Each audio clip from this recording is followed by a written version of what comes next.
Muchísimas gracias por estar acá esta noche de lunes 4 de octubre ya del 2021, completamente en vivo por TN23 en A la Medida.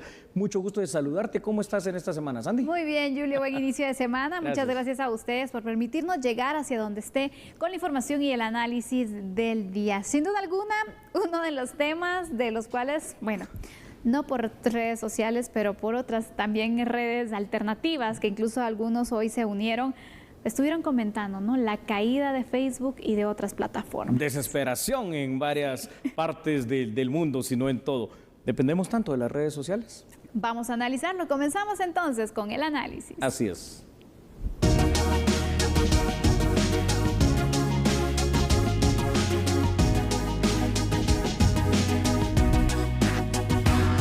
Las principales redes sociales y aplicaciones de mensajería sufrieron este lunes una caída global que todavía no se termina de resolver y generó la inquietud de los usuarios. Instagram, WhatsApp y Facebook fueron las primeras que comenzaron a reportar diferentes fallas. Más tarde se dio a conocer que Telegram empezó a funcionar más lentamente, seguido por la caída de TikTok. Mientras tanto, Twitter y Google también sufrieron fallos. Entre las quejas reportadas se encuentran la imposibilidad de abrir las aplicaciones, acceder al sitio, conectarse con el servidor y enviar mensajes. Por su parte, el periodista tecnológico de The New York Times, Ryan Mac, escribió en su cuenta de Twitter que el problema no afecta únicamente a los servicios y a las aplicaciones de Facebook, sino que también a sus herramientas y plataformas de comunicación internas.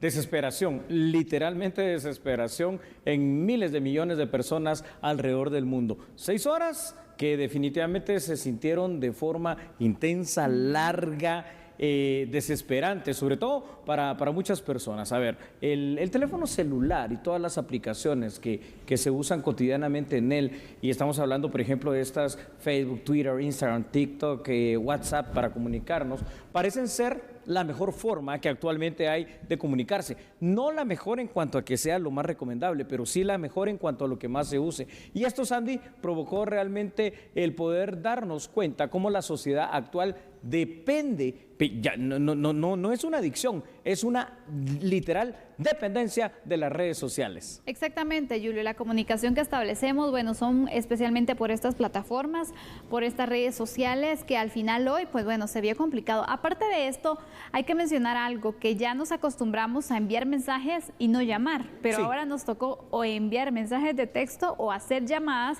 para podernos comunicar, porque de otra forma, pues era un poco complicado y a veces se nos olvidaba, ¿no? La situación, enviamos el mensaje y es, ay, no están funcionando las plataformas, y a veces es un poco complicado también, Julio, porque ya estás acostumbrado entonces a establecer una forma de comunicación por medio de estas redes sociales. Sí, tenía definitivamente algún tiempo de no utilizar el MTC, ¿verdad? El mensaje de texto celular, pero que hoy se volvió popular. ¿Qué tanto cunde la desesperación y el pánico en las personas? Bueno, solo una de las aplicaciones que en su momento todavía funcionó medianamente, que fue Telegram, adquirió más de 50 millones de usuarios el día de hoy, ¿no? Ante la incomunicación, o sea, las personas pueden llamar por teléfono, pero la comunicación ahora, como tú lo dices, se ha dado particularmente a través del teléfono celular por mensajes escritos. Ahora, esto tampoco es que sea del todo bueno, y esto trae consecuencias. ¿Por qué? Porque cuando hablamos de adicciones, hay síntomas negativos que las adicciones traen, y esos síntomas negativos pasan desde la ansiedad, desde el temor, desde la ira, el enojo, y esto se pudo vivenciar el día de hoy, ¿no? Exactamente, esa ansiedad que se puede dar, Julio, y que vemos que existe una clara dependencia por parte de algunas personas a las redes sociales, donde pues no pueden pasar ni siquiera pues un minuto sin estar pendientes de ver entonces lo que está pasando y pues estar entonces inmersos en estas redes sociales. Eso es lo complicado, porque al momento de no recibir lo que buscas, es decir, de estar pues pendiente de las actualizaciones, también la ansiedad empieza a complicarse en algunas personas. Incluso no es la primera vez que las redes sociales se caen, porque de hecho ya lo han hecho en otras ocasiones, y a raíz de eso se han hecho también estudios donde qué tanto puede afectar a una persona dependiente, codependiente de las redes sociales, una caída como estas, y llegan al punto entonces algunos de incluso llegar a tener hasta pensamientos suicidas. ¿Por qué? Porque llegan a un punto de que ya no pueden ni siquiera controlar, y bueno, es tanta la dependencia que se tiene de esto que se vienen entonces los pensamientos negativos, ¿no? Para el análisis, ojo con lo que voy a decir en este momento, ¿no? Porque tenemos que ir pensando en las variaciones de las situaciones que se dan en los problemas sociales. A ver, para que algo sea definido como una droga, tiene que crear en última instancia una dependencia. Y esa dependencia es particularmente psicológica, o sea, la gente necesita, así como el día de hoy necesitaban, pues prácticamente todos necesitábamos de alguna manera aparente, ¿no? Saber qué era lo que estaba pasando. Vimos que durante 6 horas no funcionó y el mundo no se cayó, es decir, continuó. Sin embargo, ya la costumbre es tanta. Luego, debe de causar alguna alteración en el ser humano. Y vaya si el sistema nervioso central no se alteró hoy por algunas personas, ¿no? Que inclusive si en la noche, aunque las redes no se caigan, se despierta, está a veces el hábito de venir y ver si alguien mandó algún mensaje como que si fuera una situación de vida o muerte. Y lo otro es que esto al final de cuentas lo terminas introduciendo, sobre todo en la psique, en la mente, en el cuerpo humano, a través de un simple contacto visual. Si tú te das cuenta con estas 3 características llevadas al extremo, reúne las 3 características que se necesitan para que algo cause dependencia, como el tema de las drogas, similar. Exactamente. Y es que le pregunto a usted, ¿qué es lo primero que usted hace al momento de despertarse? Ver qué hay en el celular. Es nuestra prioridad al final. Hombre, se puede olvidar cualquier cosa en casa, pero si se olvida el celular, la gente regresa de donde esté. Vamos con datos, vamos a analizar esto de una manera también un poquito más completa y usted los va a ver ahí en pantalla. Entonces, vamos a ver, la sociedad actual ya es dependiente, o sea, ya no podemos decir si eso o no lo es, ya lo somos de las redes sociales, Sandy. Y cuando estas colapsan, como el día de hoy, se producen, muchas gracias producción, síntomas asociados a la abstinencia. Ojo con esto, y esto lo pudimos ver, tal vez hasta percibir nosotros mismos, así que hay que hacer un autoanálisis. Estos síntomas mencionados, Andy, van desde la ansiedad, depresión, hasta el enojo por la pérdida repentina del acceso a Internet y hacia las redes sociales. Generalmente lo que está pasando en el mundo es que cada vez se va haciendo mayor el tiempo que las personas dedicamos diariamente a las distintas redes sociales. Son parte tan vital como el comer, como el dormir, como el beber agua, como algo ya cotidiano. La dependencia en sí, en el tema de redes sociales, Andy, constituye un acto de nerviosismo extremo ante la imposibilidad de conectarse como normalmente se hace ya por hábito. Y eso se pudo ver el día de hoy alrededor del mundo. Y bueno, creo que aparte de todos los usuarios que de alguna u otra manera, incluyendo, podemos quizás hasta incluirnos ahí, estuvimos con esa situación de molestia y curiosidad de que qué pasa, porque no puedo comunicarme como normalmente lo hago. Mark Zuckerberg definitivamente estuvo en estas mismas condiciones, pero por las pérdidas millonarias que tuvo hoy a través de sus redes sociales más famosas como el Facebook, el WhatsApp y el Instagram.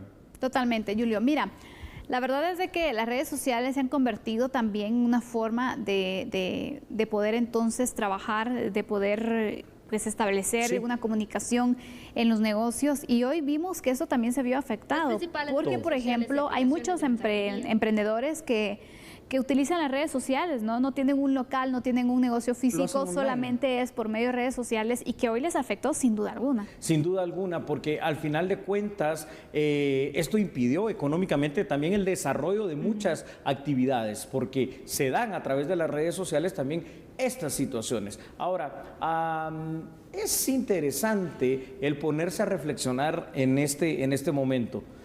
Vamos a seguir dependiendo cada vez más y más de este instrumento, es decir, de las aplicaciones de las redes sociales. Van a consumir realmente cada vez más nuestro tiempo y nuestra vida, los minutos diarios que se convertirán en días alrededor de años, o simple y sencillamente habrá todavía alguna posibilidad de ir frenando paulatinamente esto y tener tal vez algunos espacios de desintoxicación periódica y paulatina de las redes sociales. Difícil, creo que cada vez ya inclusive los niños pues no nacen con un celular en la mano, pues simplemente porque biológicamente no se puede, pero tienen unas habilidades innatas, estas nuevas generaciones, hombre, increíbles. Totalmente, Julio. La verdad es de que creo que va a ser complicado dejar de utilizar las redes, dejar de depender de esta forma. El punto aquí es que tanto yo me puedo controlar ante una situación como esta. Y ese va a ser el principal reto. ¿Quiénes sobrevivieron entonces a la caída de las redes sociales sin ningún tipo de problema, o pues no les afectó en cuanto a la forma en la que se sentían, en la que reaccionaban? Ese va a ser el punto, porque sabemos que también si no nos actualizamos también vamos a desaparecer prácticamente, no vamos a tener algún tipo de comunicación, no vamos a estar entonces en lo que está de tecnología de punta al final, y va a ser un poco más complicado, ¿no? Como que viviéramos pues en otra época, ¿no? Correcto, ¿no? Retrocedimos varios años al siglo XX. Vamos con otros datos interesantes para el análisis sobre esta particularidad que el día de hoy pues nos hizo de alguna manera sentirnos inquietos a todos, hay que hablarlo exactamente. Sí. Y es que, Sandy, exactamente el deseo de producir dinero ha hecho que las distintas empresas que crean este software y manejan estas aplicaciones y redes sociales las construyan cada vez más lindas para que sean más adictivas, más necesarias o aparentemente que eso crea uno. Estudios hechos por las mismas empresas de redes sociales concluyen que el abuso de ellas termina siendo perjudicial para el desarrollo de las personas en general, pero por sobre todo para el desarrollo de los jóvenes. Para tratar de romper o para tratar de evitar esa adicción, que hoy hay que decirlo claramente, hay que declararse adicto a las redes sociales, se pueden tomar acciones como establecer horarios específicos para no exceder los tiempos de exposición. También pueden limitarse, Sandy, las notificaciones y tratar de realizar otro tipo de actividades en familias o con amigos, por ejemplo, los fines de semana con cierta frecuencia, para desintoxicarse del uso del celular, como salir, ir a paseos, ir al campo, al mar, a algún otro sitio con otro tipo de situaciones en las cuales, por lo menos por un tiempo, no se dependa tanto y se esté acostumbrado a que el celular, las redes sociales son importantes, pero no son lo primero en la vida. Totalmente, no, Julio. Creo que al final lo que sucedió hoy nos deja varias lecciones. Una de ellas es que, bueno, tenemos que también ver qué otras redes existen para poder entonces no perder la oportunidad de negocio y de esta forma seguir produciendo quienes dependen exclusivamente de las ventas por medio de redes sociales.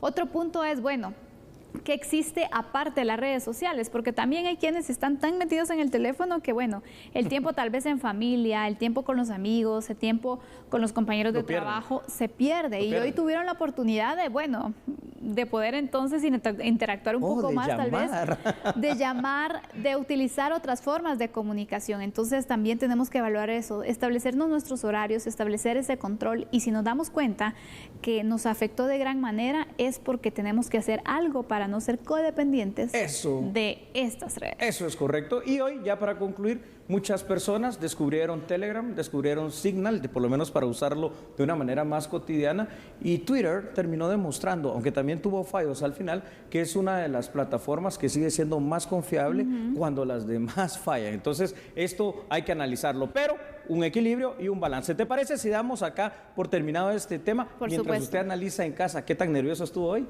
Exactamente, qué tan codependiente es de las redes sociales. Pero vamos a analizar porque sin duda alguna hoy, aparte de las redes sociales que no estuvieron pues funcionando muy bien, las más utilizadas, pues bueno, seguramente usted estuvo más pendiente de la televisión, estuvo viendo que una de las noticias que le dimos a conocer hoy fue la creación de una comisión. Sí, es correcto, una comisión para la prevención de la violencia armada. Bueno, vamos a hablar de ella, pero cuando regresemos. Sabe que no tiene que cambiar porque nosotros somos a la medida.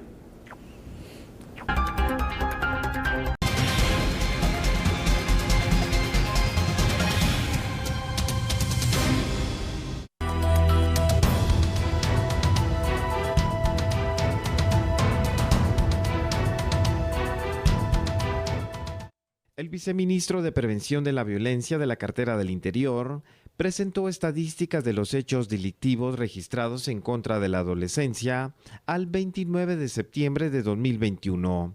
En comparación a 2019, se reportan 224 delitos menos. De los delitos en contra de la niñez en Guatemala. Esto con un informe que hemos establecido del 1 de enero al 29 de septiembre, en los cuales hemos agrupado los hechos delictivos registrados en contra de la niñez y hemos establecido que a pesar de estas características que plantea la pandemia y los otros factores que han venido a afectar directamente esa agresión contra los niños, para el año 2020 presentamos una reducción de menos 1.8% en los homicidios a pesar de la pandemia.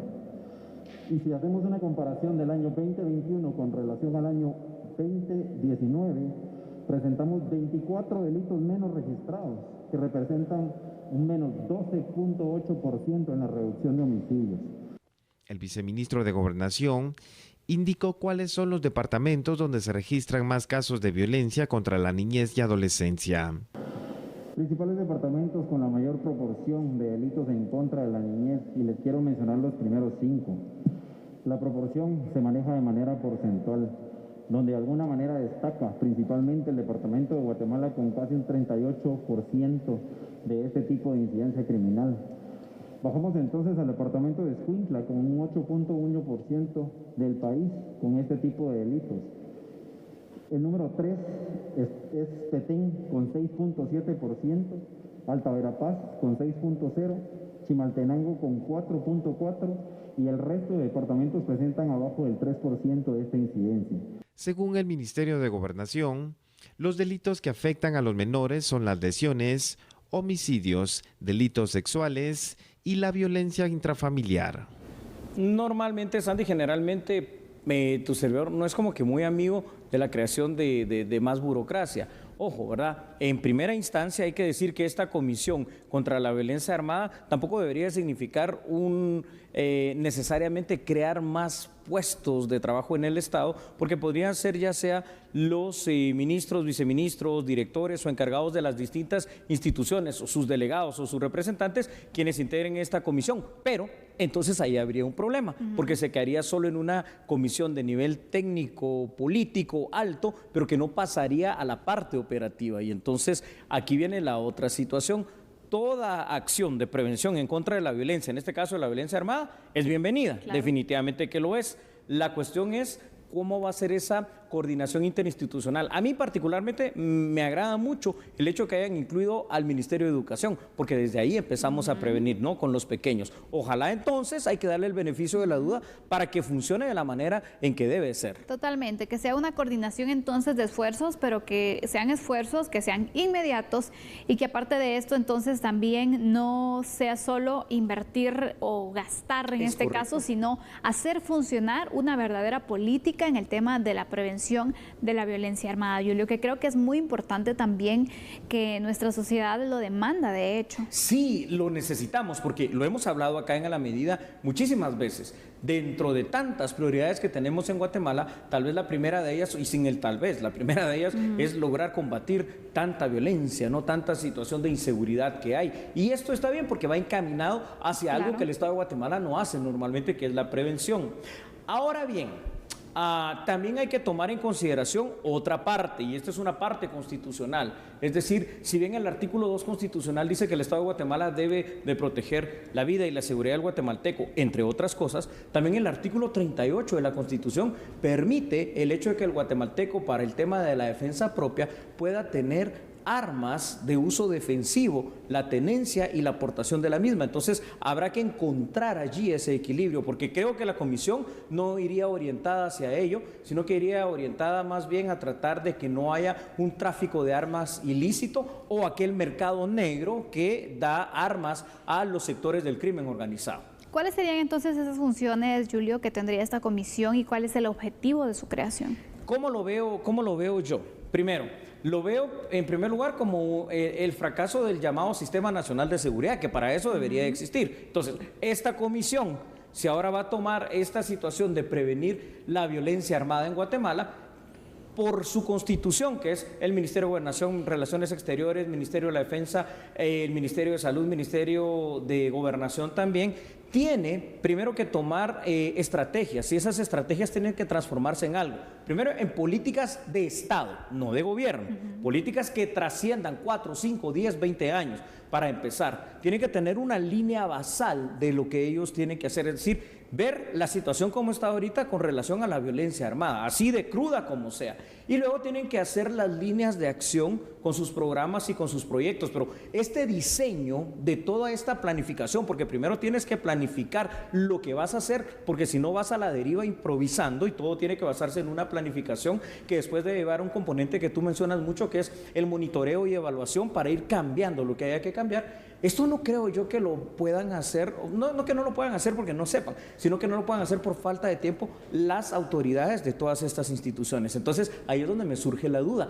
¿a quién van a delegar para que los represente? Por ejemplo, en Gobernación vimos hoy que es el viceministro de Prevención del Delito, y así me imagino que va a ir pasando en las otras instancias, pero y el dinero para el funcionamiento, pero para el funcionamiento de las acciones, de los planes y de los programas, ¿de dónde va a salir? Es que ahí prácticamente lo que se hace es una coordinación, poder entonces establecer prácticamente como si fuera una mesa técnica, ¿no? Donde se discuta, se analice, se proponga, pero el punto aquí es también, bueno, ¿en quién va a caer la responsabilidad de hacer ejecutar exactamente este tipo de políticas, este tipo de programas y proyectos?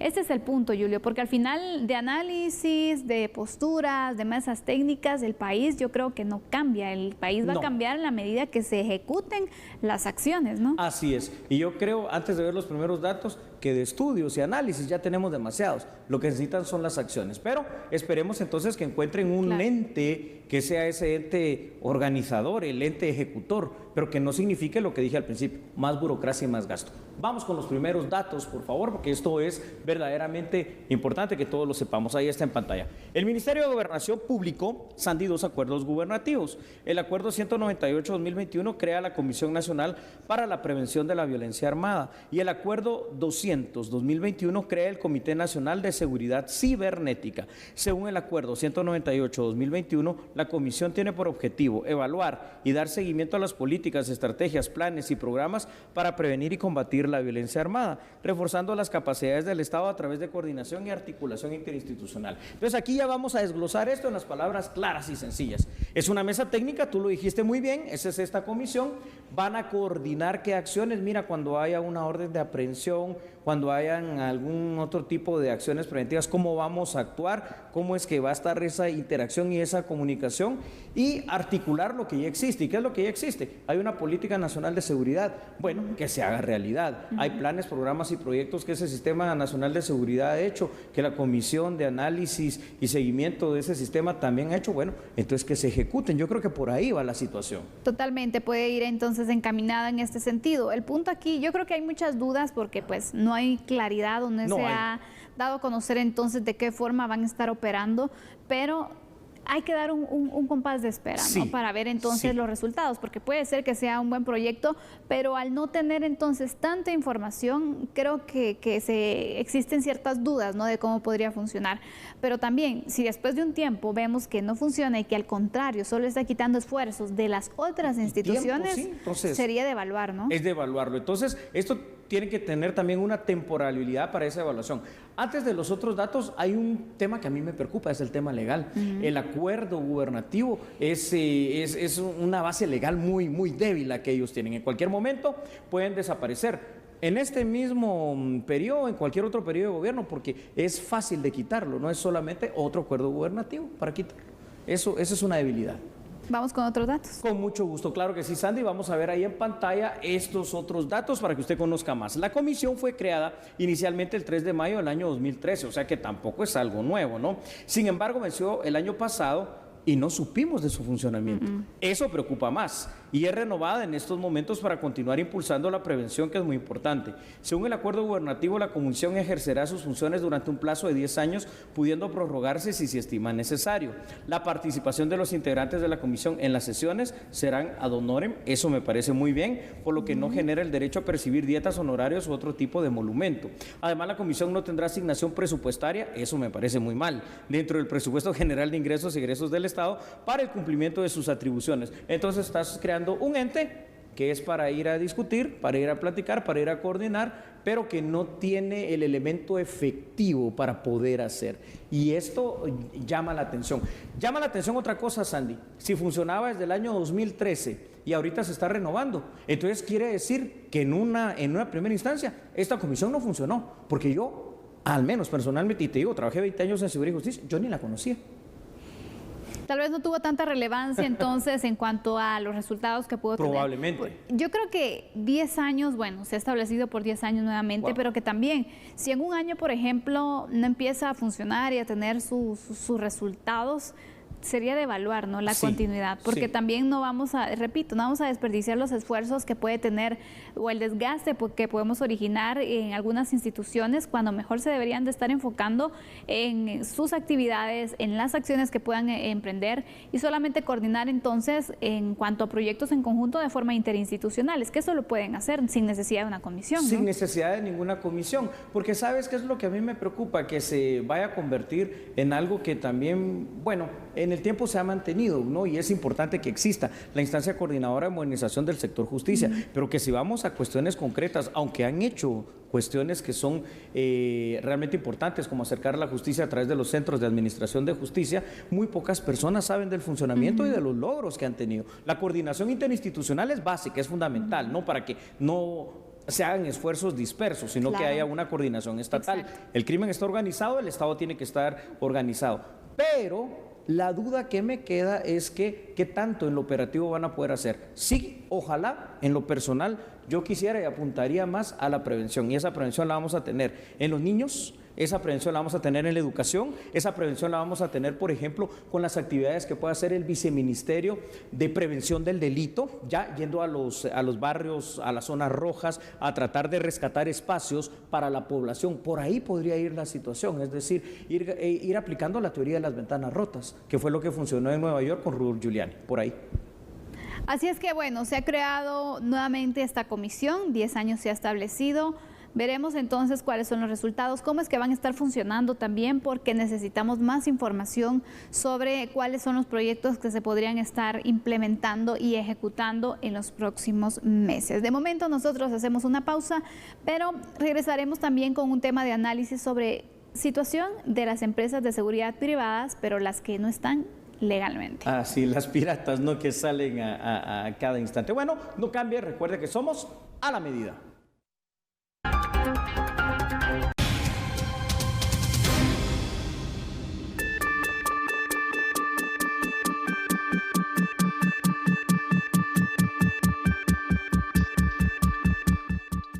Como resultado, 4 personas fueron capturadas luego que agentes de la División de Investigación y Desactivación de Armas y Explosivos de la Policía Nacional Civil y personal del Ministerio Público realizaran 4 diligencias de allanamiento en empresas de seguridad privadas ubicadas en el Boulevard Sur de San Cristóbal, zona 8 del municipio de Misco. Investigadores comprobaron que la empresa que prestaba la seguridad en un condominio operaba ilegalmente y mantenía varias armas de fuego traumáticas que son letales, pero pueden causar daño. Además, no son reconocidas y autoriza su tenencia por la DIGECAM. Agentes incautaron 9 armas traumáticas, es decir, que disparan balas de goma, chalecos blindados y gorras de agentes de seguridad privada. Como resultado de esta investigación que dio inicio a través de la incautación de este lote de armas, se realiza la investigación y se determina que empresas de seguridad que funcionaban como empresas de seguridad prestando estos servicios no estaban debidamente autorizadas o legales, y aparte de ello utilizaban armas similares a las de fuego que tampoco estaban registradas. Hoy Policía Nacional Civil puede informar sobre la captura de 4 personas: Juan Pablo Rodríguez Ortiz, de 38 años de edad, Gabriela Natalia Barrios Muñoz, de 34, Alberto Barrera Olivares, de 29, y William Gerardo Ruiz Ortiz, de 49. Estas personas están sindicadas de los delitos de portación ilegal de arma de fuego, de uso civil y o deportiva, prestación ilegal de servicios de seguridad privada y portación ilegal de arma de fuego. Estas capturas se realizan en el final del Boulevard Sur en Ciudad San Cristóbal, donde también se han incautado 6 chalecos antibalas, 4 gorras de una supuesta empresa de seguridad, se han incautado radios transmisores y también se han localizado 9 armas traumáticas no letales y, por supuesto, no legales. El operativo fue nombrado 360 debido a las investigaciones que mantienen autoridades de un lote de 360 armas traumáticas que fueron descubiertas y que varias empresas la iniciaron a vender en Guatemala. Además, indican que este operativo continuará debido a que aún están pendientes de ejecutar varias órdenes de captura. A ver, en este tema yo creo que es importante, Sandy, empezar explicando algunas situaciones. Bueno, primero ya vamos a hablar de esto de las empresas piratas, que es algo terrible, pero se mencionó muchas veces el tema del arma traumática. Entonces puede ser que muchos televidentes estén con pleno conocimiento y algunos probablemente con la duda de que es un arma traumática. El arma traumática, por definición, se hace llamar arma no letal. Por definición se dice que usa munición de varios calibres, particularmente 9 milímetros, no letal. ¿Por qué? Porque tiene la punta de la munición es de goma. Pero esto es bien relativo, porque depende de muchos factores. Depende del arma en sí, depende de la distancia con que a que se dispare, depende del lugar donde impacte y depende de otra cuestión, porque se ha logrado comprobar que las armas traumáticas no letales, a pesar de que no están diseñadas para eso, en ocasiones pueden llegar a disparar munición de la normal, es decir, de la que sí está diseñada literalmente para matar. Eso por un lado, eso es un arma traumática. Hay que tener registro en la DIGECAM de esta arma traumática, aquí no había. Y lo otro, bueno, el prácticamente nulo control que ejerce la Dirección General, en este caso, de Empresas de Seguridad Privada, porque ahí están las empresas funcionando de manera pirata en toda la República. Hay muchas empresas, Julio, la verdad, y esa es la queja de las que están establecidas legalmente, porque sabemos que son una serie de requisitos que deben de cumplir también para poderse establecer en la legalidad, ¿no? Yo quisiera que habláramos sobre este punto. Sí, claro. A ver, establecer una empresa de seguridad privada, como tú dices, Andy, para empezar no es una cosa fácil, es un trámite largo, arduo y que tiene un costo. Uno dice, ¿y esto en dónde se hace? Número uno, se hace a través del apoyo notarial. Necesitas un abogado en su función de notario para que lleve toda la documentación pertinente. Se hace ante el Ministerio de Gobernación en función que el Ministerio de Gobernación tiene que emitir un acuerdo que aprueba el funcionamiento de esa empresa, pero para que se apruebe el funcionamiento de la empresa que va a estar bajo el control Ministerio de Gobernación, la sombrilla que tiene a la Dirección de Empresas de Seguridad Privada, la DIGES, pertenece al Ministerio de Gobernación, tiene que tener ya los registros pertinentes en lo mercantil, los registros pertinentes en la SAT, los registros pertinentes en cuentas bancarias, pero tiene que llenar ciertos requisitos, es decir, llenar requisitos de cuál va a ser el uniforme, de cómo se van a identificar, cuáles son las armas que ya se compraron, porque se tienen que tener anteriormente, o por lo menos cuáles van a ser las que se van a comprar, sus registros si ya se tiene, y tiene que tener inclusive el tema de las instalaciones, de dónde están ubicadas, cuáles van a ser las formas que llevan el control de que la gente que va a estar armada, ellos la van a capacitar como es debido, polígonos de tiro, etcétera, etcétera. O sea, es difícil, caro y no es fácil obtener una licencia de una empresa de seguridad privada. Totalmente, y por esta situación es de que en algunas ocasiones también prefieren entonces pasar por la ilegalidad y poder entonces generar estos ingresos, pero aparte de ello, Julio, porque tampoco existe un control de parte de quien los contrata, ¿no? Ahí está la situación. Fíjate que es increíble lo que voy a contar. Una vez una persona de una empresa de seguridad privada, escuché cuando estábamos hablando y me decía, mira, es que necesitaba llevar tal guardia, una cantidad de guardias a tal lugar, a tal empresa que lo habían contratado y no los tenía. Entonces dice que se fue literalmente a la Plaza de la Constitución, de aquí en Guatemala, y empezó a preguntar, ¿has prestado servicio militar? Sí. ¿Quieres trabajar? ¿Tienes trabajo? No. Bueno, entonces vente, uniformó a 2 o 3 y ya eran los guardias que le hacían falta, es decir, sin ninguna capacitación. Y esto, señoras y señores, es grave. Sin ningún control también. Sin ningún control. No sabes primero en lo psicológico a quién le estás entregando esa arma. Y han pasado, vaya, sino varias desgracias por ese pequeño detalle. Y ese es el punto de contratar una empresa de seguridad que esté en la ilegalidad, porque entonces no tenemos ni siquiera información verídica en ocasiones, ni cómo poder reclamar al momento que ocurre un incidente, ¿no? Porque hay que recordarlo, se han dado situaciones en colonias privadas, en colonias que tienen garita de seguridad. Correcto. En donde pues también ahí el punto es cuando se logra tener información de los guardias que estuvieron involucrados en algún hecho delictivo, por ejemplo, se sigue una investigación, pero también han existido otras donde no hay ningún registro y no hay nadie contra quien perseguir, denunciar ni nada. Prácticamente las situaciones quedan en la ilegalidad y no sabemos realmente a quién le estamos confiando nuestra seguridad. Eso es correcto. Vamos a ir con unos datos y luego voy a apuntar un dato que también es bien importante. Gracias, producción de la medida. En Guatemala, las empresas de seguridad privada deben estar regidas bajo la ley y reglamento de la Dirección General de Servicios de Seguridad Privada, que está adscrito al Ministerio de Gobernación. Se estima, Sandy, que existen una cantidad aproximada de entre 100 a 150 mil guardias de seguridad privada, al menos registrados en el país. Ahora, no registrados, el doble. Para poder operar una empresa de seguridad privada debe hacer todo el trámite correspondiente en Gobernación y la DIGESP para obtener el acuerdo de creación. Queda claro que esta Dirección General de Empresas de Seguridad Privada debe, por mandato legal, ejercer un control más estricto sobre todos los aspectos de las empresas de seguridad.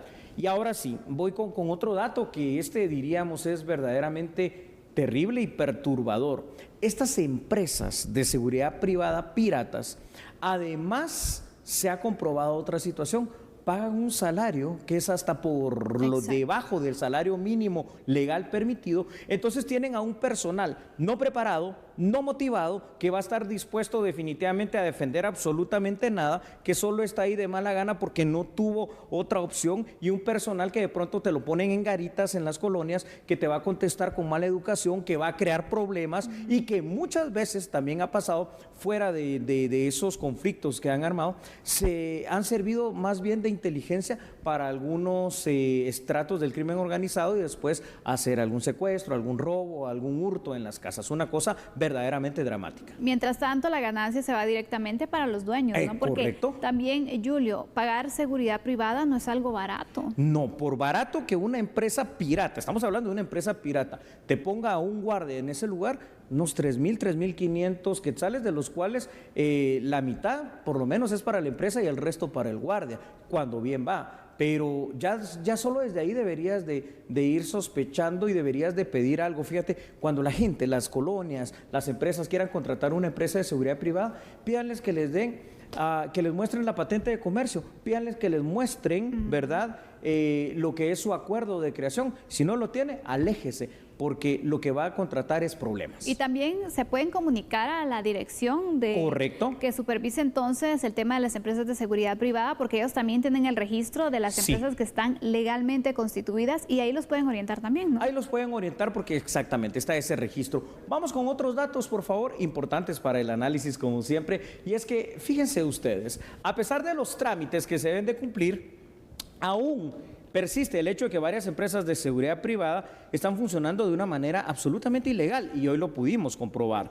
Los ciudadanos guatemaltecos, Sandy, tú lo decías muy bien, pueden consultar tan simple y sencillamente a través de la página web de la Dirección General de Empresas de Seguridad Privada para poder determinar si la empresa que desean contratar existe o no, es decir, si está autorizada. Y si no está, pues ni siquiera la voltea a ver. Quien contrate una empresa de seguridad privada no registrada se arriesga, primero, a que el servicio de la misma sea malo, a la vez que sea inseguro, pues funcionan al margen de la ley. Las empresas de seguridad privada que operan en Guatemala de manera pirata, y que son muchísimas, deben ser cerradas cada vez que se identifiquen, inmediatamente multadas y hasta sancionadas por la vía penal por la cantidad de delitos, ¿no? Están actuando al margen de la ley.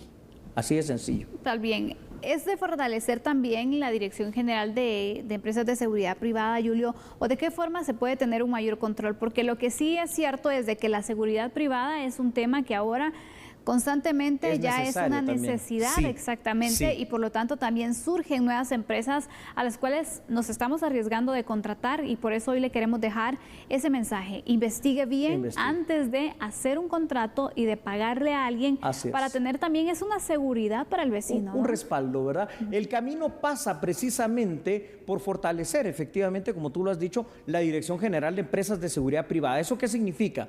Pues hay una sede, y es la sede central en Guatemala, única, y aquí tiene que funcionar para los 22 departamentos. Ya eso per se está mal. Deberían de ser unas 2 o 3 sedes regionalizadas.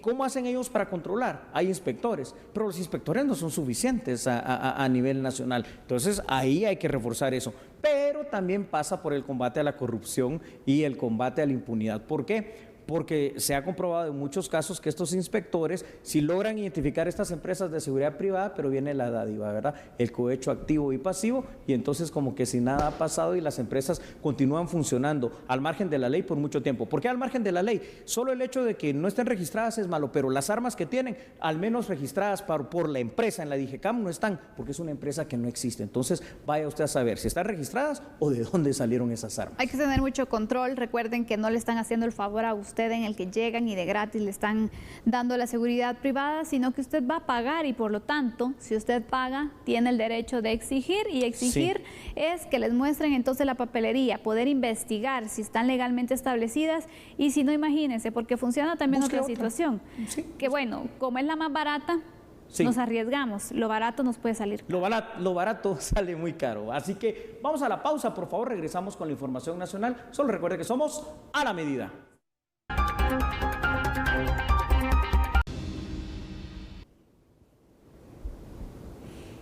Regresamos a la parte informativa de A la Medida. Recientemente se realizó una visita oficial a Washington por parte de la canciller de Panamá, donde advirtió sobre el incremento de la migración irregular hacia Estados Unidos. Más de 65,000 migrantes, en su mayoría haitianos, pero también cubanos, africanos y asiáticos, han pasado Panamá y han comenzado su marcha rumbo a Estados Unidos. Esto fue detallado por la representante panameña en una visita que realizó en Washington. Les daré un ejemplo en particular. En Panamá estamos lidiando con una gran cantidad de migración irregular que proviene principalmente del Caribe y África, llega al sur y pasa por los demás países para llegar a Estados Unidos. Compartimos cómo atender esta migración para brindar apoyo humanitario a todos estos migrantes. Es absolutamente crítico y sí, se ven algunos problemas. Una de las mayores fuentes de migración en este momento es Haití. Al respecto, los miembros de la Comisión de Autoridades Migratorias de los países miembros del SICA se reunirán la próxima semana en territorio nacional para abordar de manera urgente las acciones a tomar para atender este número de migrantes. Nosotros como Guatemala tenemos la presidencia del OCAM, estamos al mando, al comando de poder dar esas nuevas regulaciones que, como bien lo dicen ustedes, ha cambiado todo el panorama con el tema de los haitianos, pero sí vamos a tener ya una reunión la próxima semana con todos los directores de migración aquí en Guatemala y vamos a ver todos esos temas porque volvemos a pensar que la migración se está complicando, se están pasando muchas situaciones muy complicadas en el lado humano y queremos ver, como todos los directores, estamos viendo cómo se analiza, cómo podemos ver. Pero esta posible oleada migratoria podría poner en jaque la atención regional. Es correcto, y eso es lo que estamos haciendo en este tipo de reuniones de la próxima semana, donde queremos llegar a ese consenso, que lo podamos hacer todos nosotros como los directores, con los Cancillería, poder ver cuál va a ser ese mejor manejo, cuál va a ser ese mejor trato para los ciudadanos haitianos, del cual nos preocupa muchísimo porque tenemos que ver cómo también se protegen y cómo podemos ver la mejor solución. Hay muchos niños, hay mucho problema que hemos tenido, que hemos visto, que han enfrentado. Panamá reportó que hace poco llegaban 800 migrantes al mes. Sin embargo, con la crisis migratoria haitiana, están desplazándose hacia dicho país más de 20,000. El Ministerio de Economía presentó los resultados de la gira exploratoria de trabajo hacia la República de Turquía, la cual tenía como principal objetivo el atraer inversión extranjera, en este caso de ese país, para Guatemala. Vea por favor la información. El viceministro de Economía, Lizardo Bolaños, informó sobre los acuerdos verbales que se lograron con autoridades de gobierno y empresarios de la República de Turquía, luego de la visita oficial que realizó el funcionario de la cartera de Economía, en la cual se entabló una mesa de diálogo sobre diversos temas de cooperación, comercio e inversión. Resulta que tenemos ciertas posibilidades de ofrecer comercio diferente, inversiones novedosas y la posibilidad también de generar un turismo distinto que pueda volverse interesante a estos países como Turquía.